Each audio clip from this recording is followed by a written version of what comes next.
Now you can hear me. There we go. I got it. You should, at least my levels are all firing now. So it should be showing up on your end. I hope. Oui, ok, en français seulement ce soir.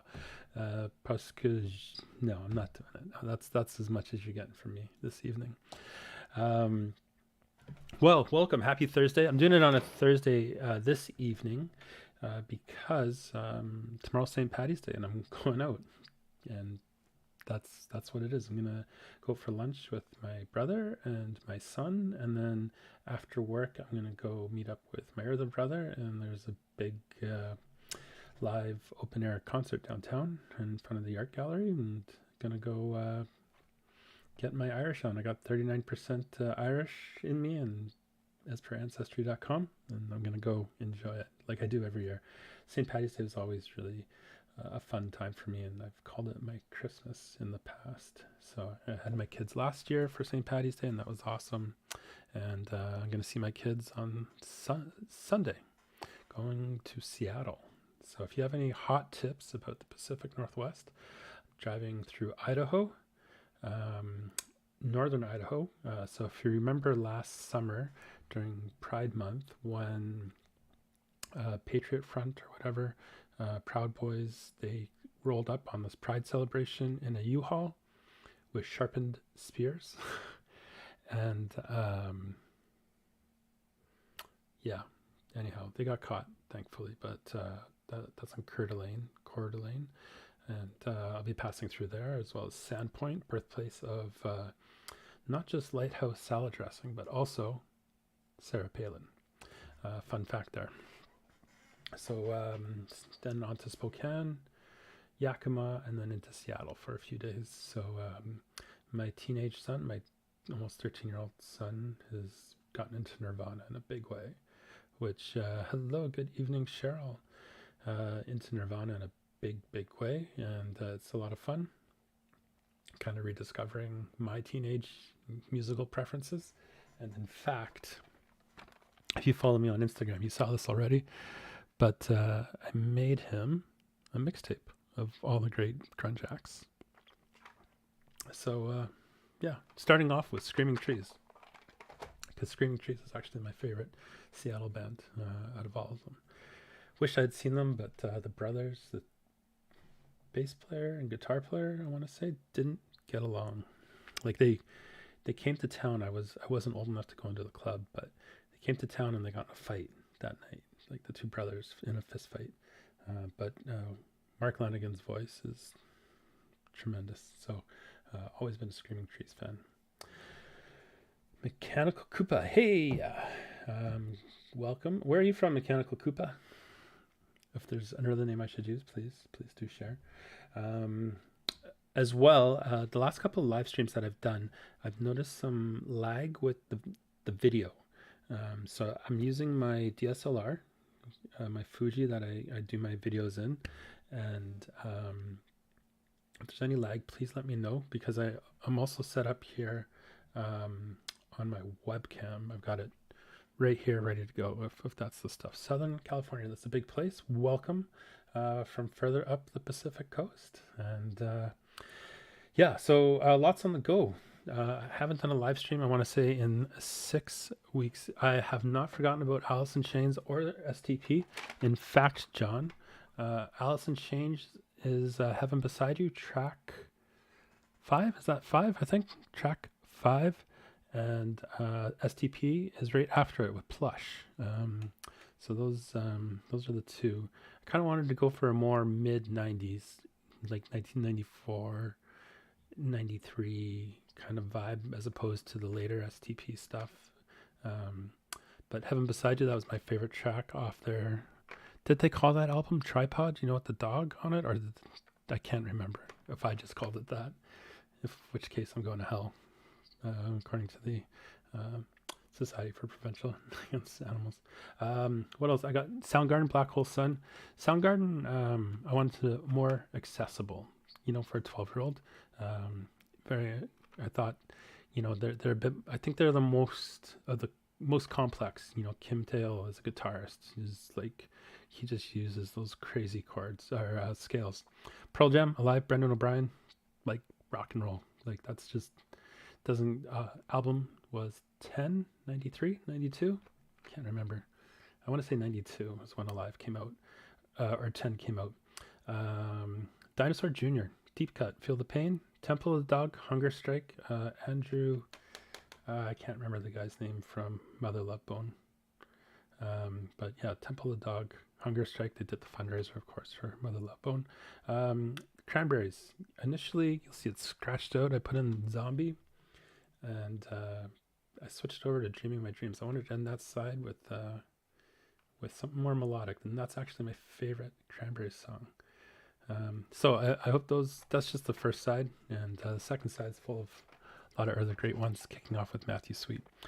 Thank you for letting me know about the video. As long as it's tolerable and it's not too bad.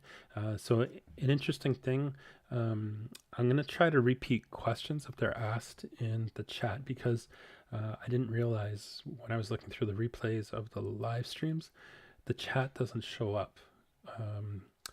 So I don't know if there's a separate chat program I can use, because I've seen other people who live stream and they have the chats. And I would really love, because, you know, they'll probably peak at about 28 to 30 people on the live stream at some point this evening. And about another 100 afterwards will watch, is kind of what I've noticed. So I just want to make sure those people who will watch in the coming days get to participate or see what's being talked about as well. So yeah, there we go. It's been a while. It's been a minute, as my teenage son would say. I'm learning all the Gen Z terms, and I've done 3 videos actually since the last live stream. So lots of comments, lots and lots of comments. No way, he's from Nebraska? Wow, that's awesome. I always thought he was from LA because of Smog Moon, I guess, but that is so cool.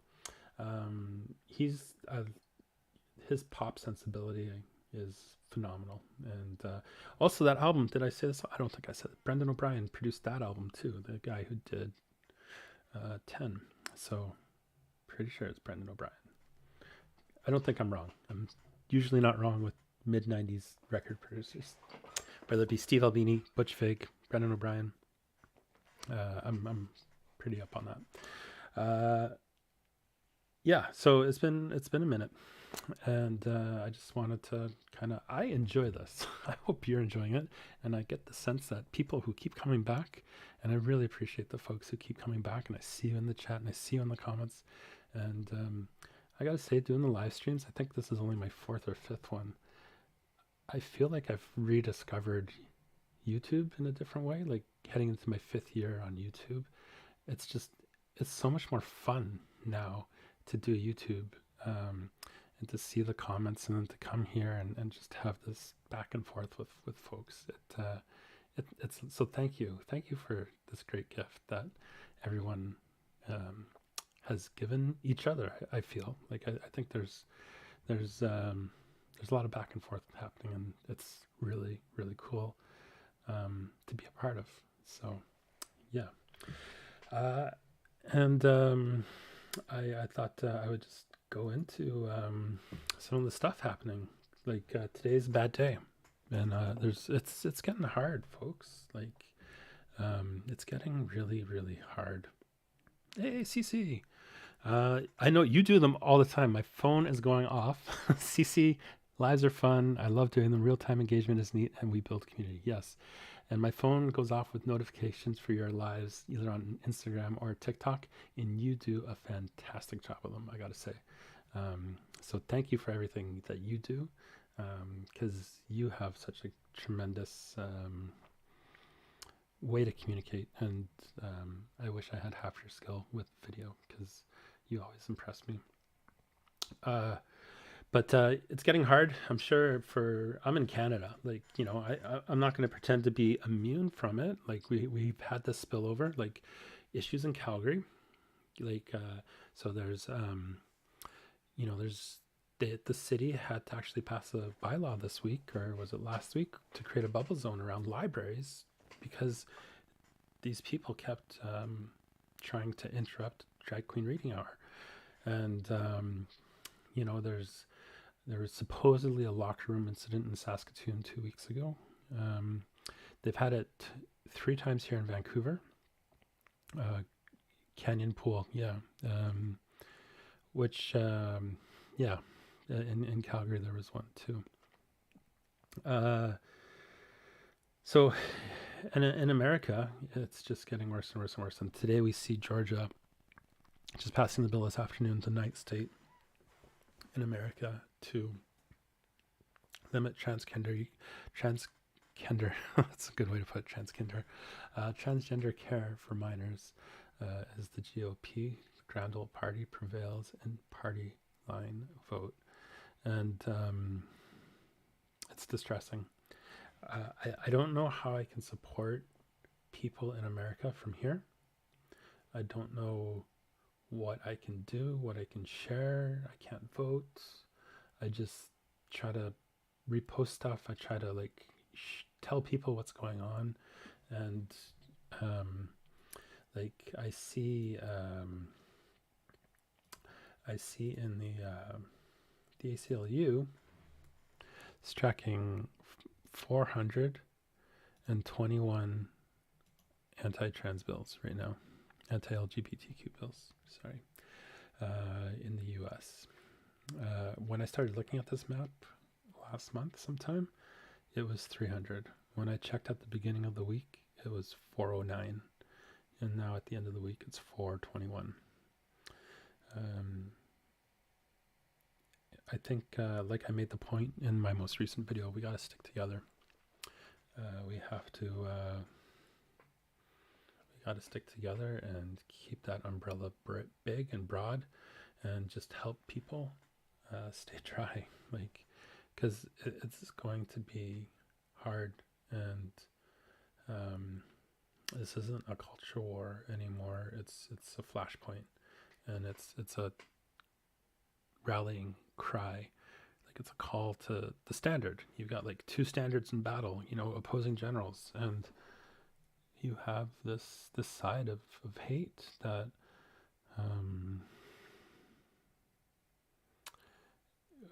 is picking the low-hanging fruit, and that's us, because we're different. And you know what? I will give Matt Walsh a point when he says we are a threat to Western society, because yes, we are a threat to the patriarchy, and we are a threat to that compulsory heteronormativity that exists out there. So I'll say, okay, broken clock is right twice a day. But 421 anti-LGBTQ bills in the U.S. Yeah, it's rough. I notice in American parlance, in queer communities there, you don't use to us for two-spirit. And I'm sure there's lots of reasons with regards to American history, why that is. But I'm kind of curious if that changes in the future.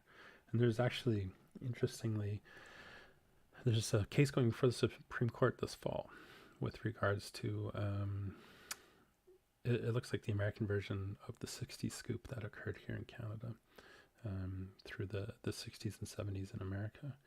And, but I'm just beginning to become aware of it and just reading about it, but it seems like a big deal. So anyways, none of us are free until all of us are free, and it's all connected, and there's that intersectional point and that intersectional lens we can bring to this and advocate for each other. And one of the things I want to say congratulations is to Dylan Mulvaney. I've talked about her before, not necessarily my, we're not traveling on the same lane, or we're not in the same lane, but we're certainly on the same highway. So congratulations, Dylan, on 368 days, I guess, or 69 days. I'm not sure. I'm not keeping track, but you celebrated a year this past year, and I think she's doing something really tremendous in this period when they're trying to drive us out of public life. And, if you've seen in Canada, like, she made it into America. Faye Johnson here, Wisdom to Action, to bring Matt Walsh into the conversation again. Fortunately, it's not in here.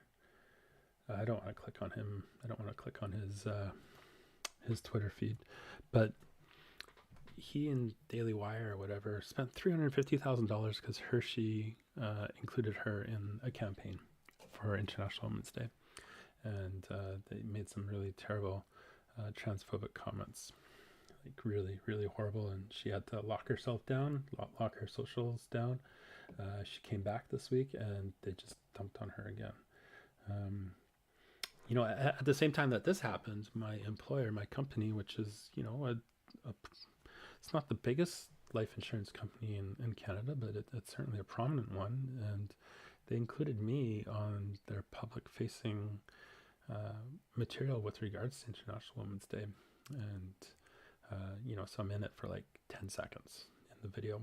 And I talk briefly, but I was really nervous, really, really nervous. So Dylan, thank you for doing what you do. I'm sure you're not watching someone a lot older than you, but I think you're doing a really great job. And it's distressing to see people in the trans community shit on her, just because she is a little extra. And that's okay. That's okay. And I think she humanizes our experience. I wanted to talk a bit about the comments and the videos. So this is the transition timeline. This isn't the shortened one I did. This is just the plain old regular one where I just wanted to talk about 5-year update of what had happened to me during the last 5 years of HRT. And something like I noticed the impact today, even like I got so fatigued about an hour and a half ago. Like I almost went and had a nap before this because I was just like crap. Like I was out, but I didn't. 5 years. Jetty, thank you so much. We got Tori jumping in on there. Thank you for your honest and concise 5-year transition. I don't know if it was concise it was almost 30 minutes, but thank you for calling it concise. Share some key communalities, but there are differences too.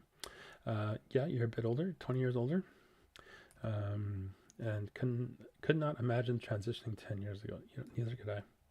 35. I could imagine it. I couldn't imagine doing it. And beginning with therapy, and that's where I started too. I think it's the most important thing, being in denial most of your life. And I was very unhappy and often angry. I've been really giving this a lot of thought too. And I spent so much time angry, just angry. And,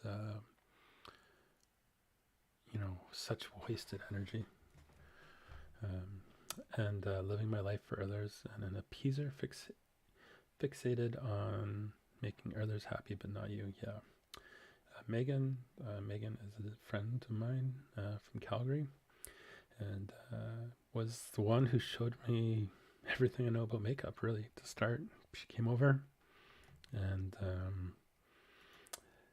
that video montage of me, that first one of me with makeup, where I look halfway decent, put together, that was her.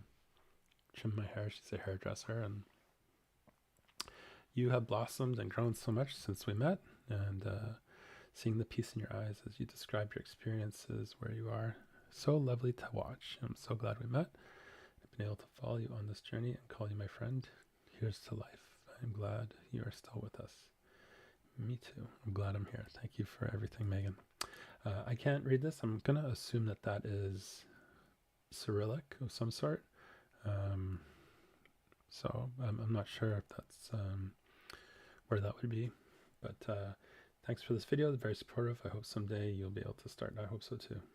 I don't know if that says Anton, if those H's are N's or not. Cheryl, who is here this evening, or wasn't, I don't know if you're still here, Cheryl, but transitioned during the dark ages in your early 20s after a long professional career, living comfortably, never regretted transitioning. Not regret is that I should have done it sooner, much earlier in my life. So Cheryl, you must have transitioned some time ago. I'd be really curious to hear from you, like what the long-term impacts of HRT is. It was very dark.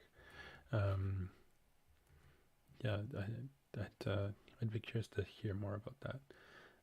Mindy Moore, thank you for being here. I love your openness. I keep hearing this, people commenting about how open I am. I don't know that I'm any more open than anyone else. I just hit record and talk and stuff comes out. Brenda started a year ago and she's trying and she feels better. Awesome. Alan, was this you? Alan Campbell, were you here? I can express myself. I'm just going through at 55. Should have done it years ago. And Tori started at 55 too. Probably too late. I don't think it's ever too late. Never ever. And body's starting to fall apart. Girl, I feel it too. I feel. I was telling my son today, things I can do at 40, I can't even do at 45. And adding GAHT, I don't know what that is. Or maybe that's hormone therapy. It must be GA. I wonder what GA stands for. Changes are minimal. I don't know about that, but I mean, we all have our own journey, and it impacts all of us differently for sure. And I hope it's been a good decision for you. So that was the HRT one. I really enjoyed. There's a 3-minute montage I did. Am I calling it right? Gender affirming. Yeah, that's what we call it here in Canada. Gender affirmation benefits in the workplace. I prefer gender confirmation myself, but the horse left the barn a few years ago, and there's no changing it. And based on what I can see, no GAT. Oh, gender affirming. Gotcha. Thank you. Yes, that is exactly what it is. That is, at least. Well, I don't know if that's exactly, but I'm gonna say you're right. This evening's beverage is a local British Columbia beer from Victoria, BC. Hoyne. It's not focusing. Down Easy Pale Ale. There you go. Okay, so speaking of gender affirmation, this video I did on gender affirmation benefits in the workplace for trans and non-binary Canadians. And so, I mean, almost half the channel viewers are from America. Thank you for watching. For something so specific to people's experiences here in Canada. But what I do, my job is to work with employers and their employee benefits. And here in Canada, benefits are not tied to employment the way they are in America. However, that 30% gap that exists between public and private funding here in Canada, I work for an insurance company that covers that gap. And one of the things that we're able to do is offer gender affirmation benefits. So for those in Canada, what I'm doing, everything that I've used to reference in the presentation, because I do know more. Like I know stuff that I haven't shared because it would be proprietary, and I fear I would get in trouble. Like, disclosing stuff that I shouldn't be disclosing. So I make the point in the video, and I'm making the point now. It's all publicly sourced information. So I've put it in all the different logs, all the different links for stuff that's out here. And what I'm doing as well is including links when I hear about new employers in Canada offering gender affirmation benefits. And just this week, UBC right here. So UBC, University of British Columbia, they announced gender affirmation benefits, and that's $50,000 lifetime maximum. So I'd be curious if there's annual maximums there. Sun Life is their insurer, largest insurance company in Canada. And as a single employer, University of British Columbia, I suspect, is the largest employer in the Vancouver metro area. I'm going to say like 15,000 employees, I would think, give or take. Could be wrong on that. I don't think I am, though. So that's the link I just added. If folks listening on the stream, if they hear of other employers adding stuff, please just comment and just add it. If Calgary Widgets or Toronto Widgets starts offering it, just put the link in, because that'd be fantastic. I think if we can just have a central repository. And before I read the comments, as I mentioned, I work for an insurance company, and in the course of my career in insurance for the last 16 years, I've had a chance to build a tremendous network, in all across the country, with people at all different levels. And I just want to show you what I thought was so cool about this video, because the audience was completely different, because I posted it on LinkedIn as well. I made a post on LinkedIn. If you're not following me if you're not connected on LinkedIn, feel free to send me a connection request. I'm an open connector on LinkedIn. Feel free to look me up and send me a connection there. Whether you're out of the closet or not, I won't ask any questions or out you. But I just want to show you, LinkedIn has really cool analytics as well. So these are the job titles of the people who were checking out my post and, potentially watch the video. So we have president, account executive, that's what I am, account manager, someone who manages the accounts. So the difference between an account executive and account manager in my world is the AE is kind of the outdoor cat, and the account manager is the indoor cat. If that makes any sense. Founder.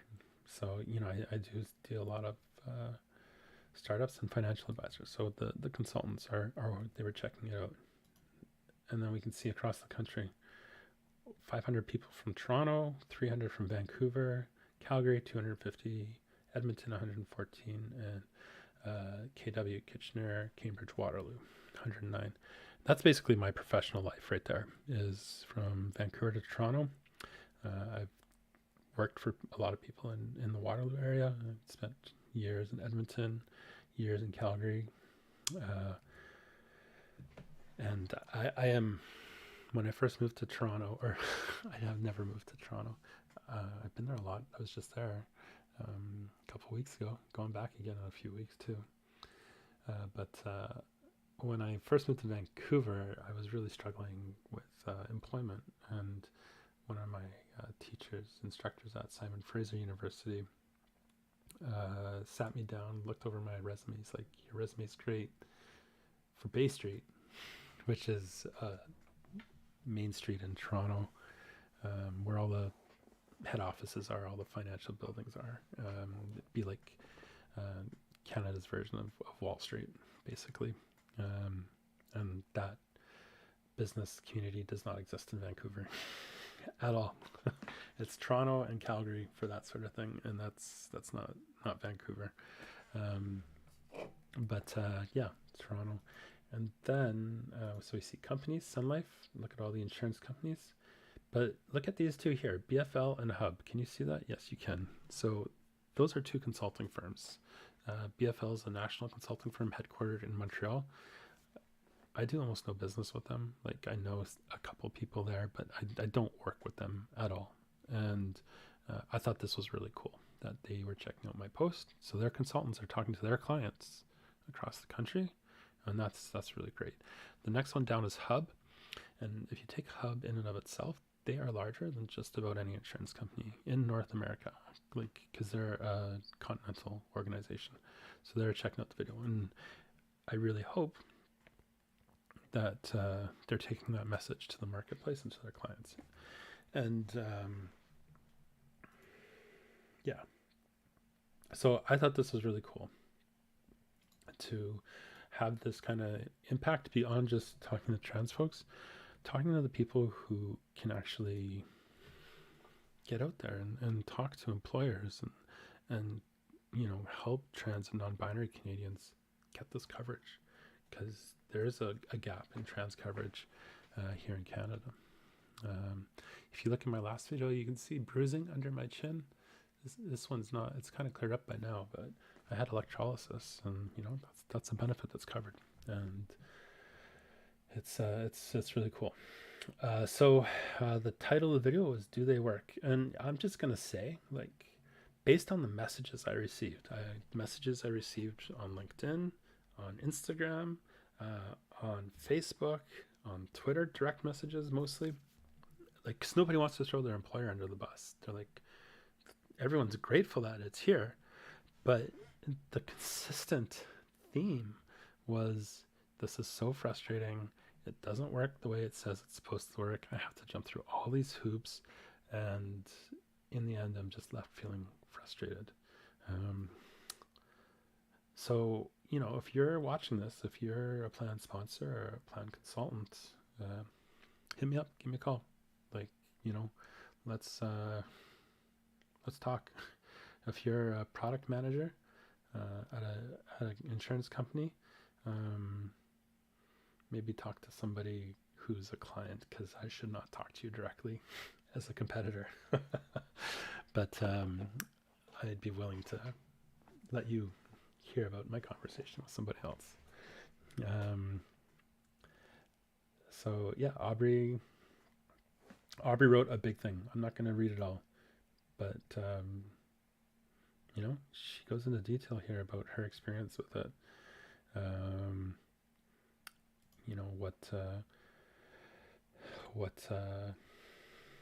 What is the frustration she's experienced. So I gave her some tips there, what to go. I want to talk about MG, who called me in, and this was, that I was mostly focused on the trans femme side of the ball, and as opposed to more trans issues. And they talked about feeling alienated watching this, and the feedback is that I didn't appear to know very much about what type of procedures trans men might seek for coverage beyond the typical top and bottom surgeries. I didn't really, I think the only thing I mentioned reference was masculinization surgeries. I talked about feminization, vocal feminization, facial FFS, facial feminization surgery, and I talked about facial masculinization surgery. So like, I apologize, if you're a trans man, non-binary person who felt that I didn't address your needs. I'm sorry. So, having to advocate, Trace, you're in here, having to advocate for oneself when rejected. Now, you're in America, Trace, so that's interesting that you shared this. Or are you in Ontario? I thought you were in America. But like, look how all this rejection, constant, like, and when I first started in insurance 100 years ago, I remember being told about an older manager who had just retired, and the way he had trained claims adjudicators in the 70s and 80s was to just decline every single claim, oh, you're in Alberta, okay. I don't know why I thought you were in America, but it was to decline every single claim that came in, and that created a barrier to access. And because if you deny 100 claims just out of the gates, only 90 are going to come back. And so the 10 that don't file a claim, because there are some insurance companies out there that view claims adjudication as a profit center. I disagree with this tremendously as a matter of principle. And what I will say is that this culture has changed. I've seen it change just in my time since I started to now. And somebody like that just would not last. But yeah, in Alberta with your employer over and over and over and over. And I'm so sorry. So I got a compliment. I look lovely. And yeah, I know who that is. DK from Ontario thank you for your insight. Older 50s HRT 13 months with Green Shield. So fun fact, I worked at Green Shield when they launched gender affirmation. So I had some inside info here that I did share. But I shared the public information. I shared the public information. DK, if you're watching, I hope you got it all sorted out there. But Green Shield does offer gender affirmation benefits. And so, yeah. And we got Jetty again. So that was gender affirmation benefits. And I'm really proud, though, of that video. In that, I think in terms of the videos that I've done, that one will have an impact beyond just, a bunch of trans folks hanging out on a live stream. It's going to have an impact for employers who watch this, for insurance companies who watch it, consulting firms who watch it. And I know executives of consulting firms have contacted me and have watched it. COOs and CEOs have contacted me about it. I had a conversation with a very large employer this week and a consultant who reached out because of this video. So I'm really, really proud of what this video might be able to do in the Canadian benefit landscape. And I've been asked to consider presenting at a conference, another one about this as well. So we'll see what happens there. So I thought that's pretty cool. All right, transgender hug boxing. Did you like the get ready with me stuff? I only saw one person comment on that part of the video. I had fun with my dramatic irony. I think that's what that device that I used is called. But yeah, this video was bouncing around my brain for a long time. Like a really long time, giving it a lot of thought. And I hope it showed in just kind of what I shared, how I shared it, the things I talked to. I'm glad I waited, though. I don't know that I could have done this video 2 years ago or 3 years ago. Just in terms of my lived experiences at the time, it wasn't there yet. But yeah, this is hug boxing is something I thought I was going to upset a lot of people with this one, because you look gorge, hon. Like, how many times do you see that when you post a video or a photo in online somewhere, Instagram, Twitter, Reddit, Facebook, whatever, and you get hug boxed. And so I tried to just make that point, what that can mean to us, how it holds us back, and how it's all bullshit ultimately. And yeah, I went right in there with the white settler, woman of color, bell hooks, Jace, ain't I woman? Yeah. And the person who said that, I can't remember her name, but I remember the setting, ain't I a woman, where it was like suffragettes in the late 19th century, early 20th century, and white suffragettes. And they wouldn't let this lady speak who was a freed slave? And that was her response, ain't I a woman? And bell hooks. And you know what's interesting about the suffragette movement, you know, that I think has parallels, again, going back to Canada, is Famous Five, Nellie McClung, you know, all those ladies who fought for Canadian women to have the right to vote in 1919. Am I getting that date right from social studies? Yeah, you know who I'm talking about. Yeah, but Emily, there's Nellie McClung, Emily. I used to know all five of their names, but group of Canadian women who are very instrumental, and but also white settler, colonial eugenicists.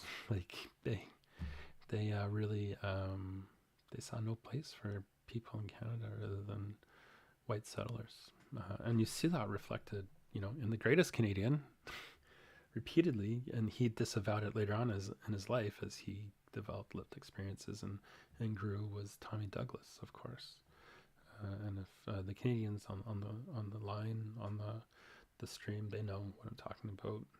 Tommy Douglas is considered the greatest Canadian, and was the person he was a Saskatchewan politician who really led the charge for universal healthcare in this country. And incidentally, if you're American, you have no idea about this either, but he is Kiefer Sutherland's grandfather. Fun fact. So you'll see Kiefer Sutherland come to Canada occasionally and unveil statues across the country of Tommy Douglas. He'll be in the news. Loves doing it. I guess he must love doing it because he's done it more than a few times now. Thank you, Kate Getty. Powerful, thought-provoking. This was also a video I got a lot of DMs about, and truthfully, I prefer comments publicly, because I think we can all have a great conversation publicly. Also, selfishly, it hits the algorithm and it's more active and more people will see it. But I got a lot of comments, and basically the feedback was just overwhelmingly positive, when I was really hesitant to share that, like to get out there like that, to have that, make that video, have that discussion. Gwendolyn, I was a little snappy with Gwendolyn. She's in France, but on Reddit, I was a little snappy with her. And she had obviously not watched the video. And so I basically said that. And so she went, you know what, to her credit, she went and watched the video. And it sounds like she has a very poor health. And I hope, Gwendolyn, that you remain in good health and you get better. Tara, sounds like Tara listened to the video while on a road trip versus watching it. But your blog has so much intelligent content, thought-provoking angles. Thank you, Tara. Really blew me away. Listening on a long journey. Ageism, expected behavior, looks is plaguing girls, women, and trans women. And you only have to look at my daughter's school. Yeah, I see it. I see it in my girls too. Divide and conquer, absolutely. Like, we have more in common with each other than we do with the people who want to oppress us. And Tara's tall, very tall, she says, and hasn't got the stage of celebrating your own differences. It took me a while. I gotta say, it took me a while to really just feel comfortable. Like, you know, what you see is what you get. And I mean, I still can get uncomfortable, and I'll talk about it. I will talk about it, but for the most part, I feel comfortable now, and it's kind of, you know, yeah, you know what I was gonna say. I saw, actually, I heard a new song today, like a folk ballad, and I posted it on Instagram, and I wish I could play it for everyone, but we got to protect the record publishers and their copyright, so I can't. But the band is called Trials of Cato. and the song is called Gloria. And I gotta say, it was, in that style of Mumford and Sons circa 2010. And but it is about a miner who's trans and like comes to the realization. And just speaking of being comfortable, um, what's the lyrics? The lyrics here. She moved through the county, so she's presenting female for the first time. As she moved through the county fair, not a man in sight could help but stare. So she left them there, watching and waiting for the sound of a woman's voice. With a look in her eye, she gave them no choice. I love that line. She gave them no choice. So really, really cool little tune. Maybe not your style, but worth a listen as well. Brandy, very Calgary centric. Brandy, who's also, she's got her West Ham and her PFP here, her profile pic there. I'd be curious, Brandy. It's too bad you're not on the live stream tonight, but I'd be curious about your opinion on Nate Shelley and West Ham in the third season of Ted Lasso. But Brandy, the word passing is used in an extremely negative way, making us average women feel below. Y'all, my phone must have heard me because it's giving me an ad. It just popped up. Oh my gosh, for Ted, which I love the show. Absolutely. Oh, I watched the first episode last night. It got me instantly. Cleaning up Lego after your kid has left like that, to go, oh, I know that empty feeling that they caught so well in the first 5 minutes of that show last night. I scream from the rooftops that passing is BS. I wish that word would disappear. Me too. And me too. But like what I notice is that it's really important to folks early on. And you see this, they're taking those first tentative steps because they don't have the language or the experience yet. Is the only thing I can come up with. And I'm reflecting back on my own experiences in those first couple of years, especially that first year where, passing was everything. Women come in all different shapes, sizes, and colors, as do men. The word continues to stereotype 100%, and society considers as attractive and leave the rest of us on the lower rungs of the ladder. Each lower rung is divided then by even more stereotypes. Yeah. So much unnecessary anxiety. She hopes that people listen to what I said in the video.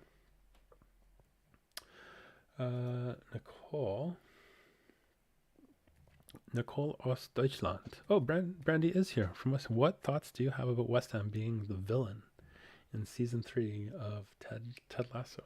Please share with us, if you will. Because I think West Ham is going to get hammered. Can I say that? Did I do that right? I don't think I did. But Nicole Ostdeutschland, thank you very much for your sincere talk about personal experience in the Canadian society. I worked 21 years as a male teacher in my school and now changed to be female only 6 weeks in. Nothing changed in relationship with students. And I don't know how I knew Nicole was in Germany. She may have edited her comment because I said Danke. So, yeah. I don't know why I would have said. I must have had some indication that she was German. Powerful. Steffi, thank you, Steph. And Brenda, closing out. Thank you. I hate it. That popped up on my notification. It just said, thank you. I hate it. That's all I saw. And I was like, what? That was so weird. And then I opened it and I was like, and I opened it with like a little afraid because I was like, what am I opening? It must have made it through the filter somehow, but it was not the fine line between hug boxing and being nice. There absolutely is. And I'm reminded of a Napoleon quote. I think it was Napoleon, that the line between sublime and the ridiculous is like a thin line, a small step between the sublime to the ridiculous. I don't know it in French, but it sounds very beautiful, I'll say.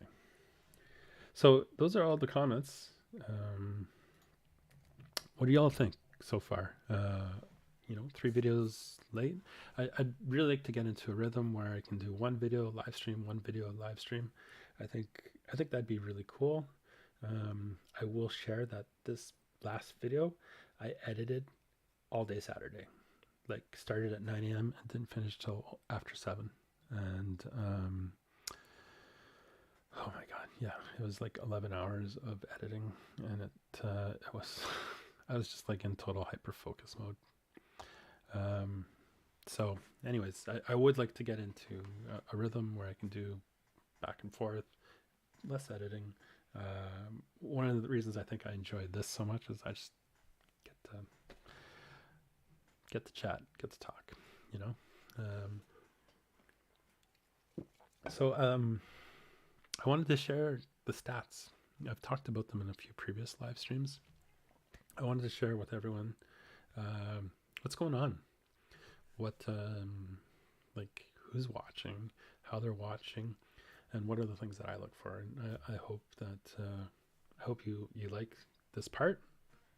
If nobody is interested, please just type away you're not interested, or comment if you're watching this later.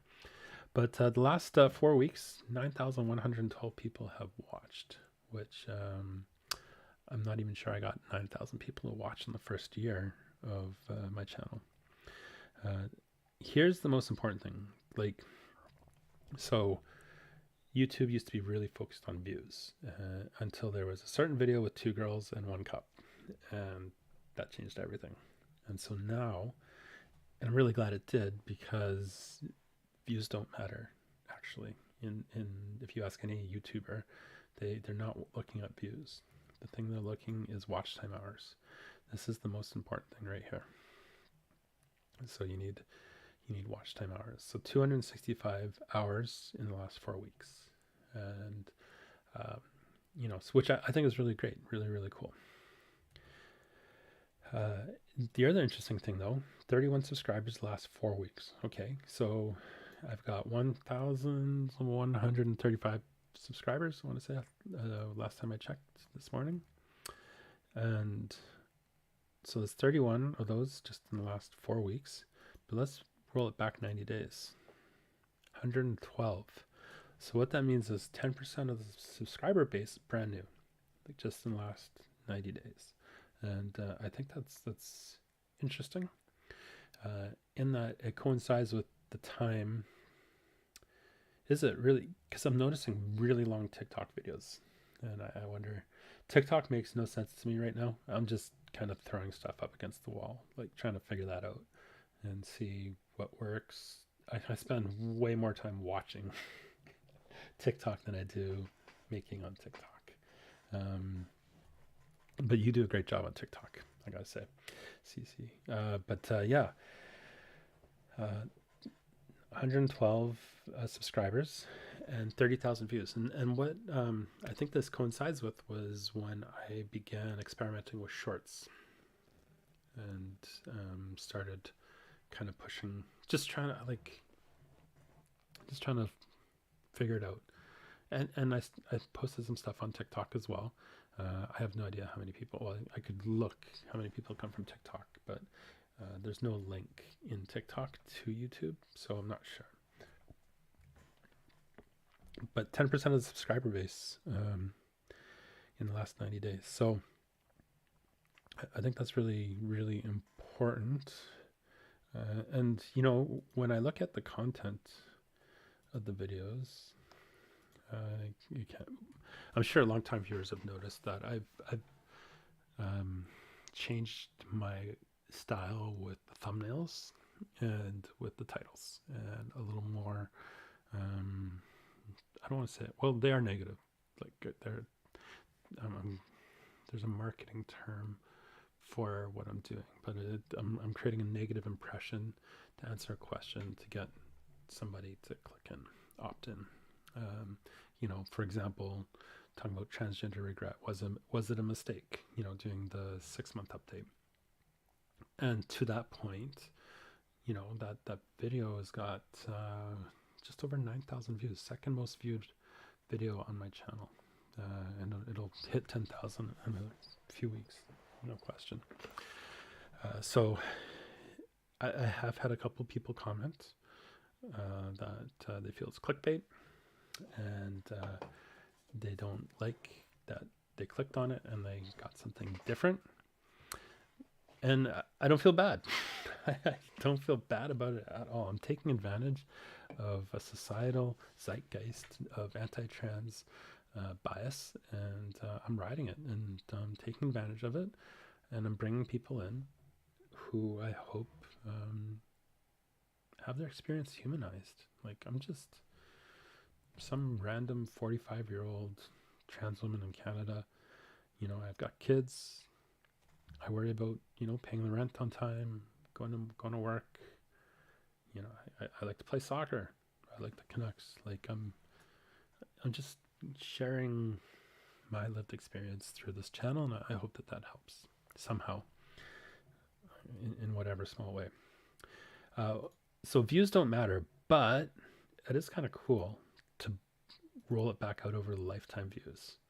Just be like, oh my gosh, 131,000 people have watched my channel since I began, which I just think is it's humbling. Truthfully, it's very, very humbling, and to see that hockey stick there, you know, like it's just really, really cool. So watch time is the most important thing, and then the second most important thing that YouTubers are looking, I'll leave it on 90 days, is click-through rate, which is, I'm going to say it's over here. Here we go. So YouTube talks about impressions. So, you know, like what's suggested to you on the side of the screen, what's suggested to you on your home screen. And 228,000 people saw the videos in the last 90 days. 26% of those are from YouTube recommending it. And like, YouTube used to never recommend my stuff. It's just been in the last little while that this is starting to happen. And I notice it because the comments get really aggressive, and I'm deleting multiple comments a day when they start recommending it. But here's the other big thing is click-through rate. So 4.9% click-through rate, that means that almost 5% of people coming through, or 5% of people who see one of my thumbnails are clicking on it. And then 11,000 of those views are from the impressions. Average view duration is 3 minutes, just under 3 minutes. So what else I notice is, and you'll hear me talk about this in some videos, like, if you're still here, if you're still watching, thank you for watching. Or like, I'll edit differently in the second half of the video because 90% of people have dropped off. Well, that's not true, less than that. It's about 20% of people who watch a video will watch it from beginning to end. Like, it's 18 to 20% for just about every, like, it's consistent for like every single video I've released. It's kind of about 80% click off and 20% watch through. And what was really cool is just this morning I saw this very large YouTube creator post something on Twitter, and it looked exactly like, the stats looked exactly like one of my, like, he didn't put any numbers, he just put the graphics. He's like, what would you do? And I was like, oh geez, this looks familiar. And then it was like a video that had generated 1.3 million views and 100 and some odd thousand hours and all this stuff. But it was exactly the same as me, like click-through, average view duration, all this stuff. So I think I'm doing things right. So Brandy's jumped in here with some information about West Ham and Ted Lasso. I am excited too, Brandy. So Brandy says, I'm excited for this season of Ted Lasso. An old friend of mine used to say, agony is better than apathy. Oh, I feel that. I'm a Canucks fan. I feel that. I'm sure the club will pick up more supporters because of this season. Sadly, the last, it's been a tough season. I think you're talking about Ted Lasso, this being the third final season. I hope it's not. Like they're baiting us, talking to clickbait. They're playing coy. I think they've got something planned. I'm sure the club will pick up more. It's been a tough season, as you know. I was lucky to go to 2 games last month. I did see that, yeah. We drew with Chelsea. Chelsea, are they any good? Like, they're not. I saw some things a couple of weeks ago that they were getting shit on for decisions they had made. And you beat Forest. I should know who Forest is. I don't. The club should fly you over, actually. I think you do a lot of work with I'm not going to try to say the name of your supporters group, and if you're not a soccer fan or football, if you're a fan of a club, you're called a supporter. And what's really common with different football clubs around the world, soccer clubs around the world, is you have supporters clubs. So, for example, I am a Glasgow Celtic supporter. Here in Vancouver, we have the Shamrock Celtic Supporters Club and the Vancouver Celtic Supporters Club. There's another team from Glasgow. They wear blue. I won't mention their name, but they have a club here as well, the Port Moody Supporters Club. So Brandy's part of the LGBTQ Supporters Club for West Ham and Celtic, and she pointed me in the direction a few months ago about Celtic having one as well. And what Celtic does at the start of every game is they huddle. You'll see pictures of them. They all kind of huddle together and they bend over. It's like a rugby scrum almost. And it's the huddle. It started like 25 years ago under Martin O'Neill, Henrik Larsson. It's like when they were really good. And so, yeah, it's called Proud Huddle Supporters Club, Celtic Supporters Club. So, Brandy, all that to say, in my ADHD way, you do a tremendous amount of work engendering goodwill for your club, and I think they should. You should get Rupert Mannion on that. I think you absolutely should.